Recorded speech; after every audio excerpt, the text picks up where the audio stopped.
आणि आता पाहणार आहोत पावसासंदर्भातल्या टॉप 9 बातम्या। धाराशिवच्या परंडा तालुक्यात मुसळधार पाऊस, चांदणी नदीनं रौद्ररूप धारण केलं। सिरसाव गावातील शाळा, सरकारी दवाखाना आणि घराघरांमध्ये शिरलं पाणी, शेती पिकांचं मोठं नुकसान। जालन्याच्या अंबड तालुक्यातील सिरसगाव परिसरात मुसळधार पाऊस, गावातील नागरिकांच्या घरात शिरलं पाणी, पाणी साचल्यानं जीवनावश्यक वस्तूंचं नुकसान।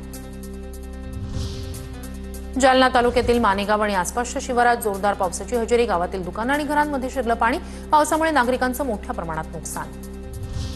जालन्यातील नेर मंडळात ढगफुटी सदृश्य पाऊस, पावसामुळे शेतकऱ्यांचं मोठं नुकसान, गिरिजा नदीला पूर, पावसामुळे शेतकरी चिंतेत।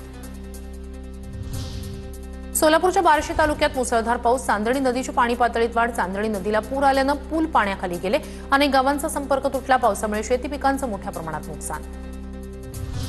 पंढरपूरच्या माळशिरस तालुक्यातील वेळापूर परिसरात मुसळधार पाऊस, घुमेरा ओढ्यावरील पुलावर पाणी आल्यानं सांगोला अकलूज रोड बंद।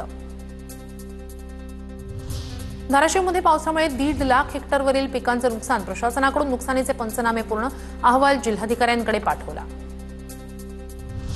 साताऱ्यात मुसळधार पाऊस, पावसाचा सोयाबीन, मका, उडीद, मूग पिकांना मोठा फटका, दुष्काळी पट्टा म्हणून ओळखल्या जाणाऱ्या माणखटाव तालुक्याला ओला दुष्काळ जाहीर करण्याची मागणी।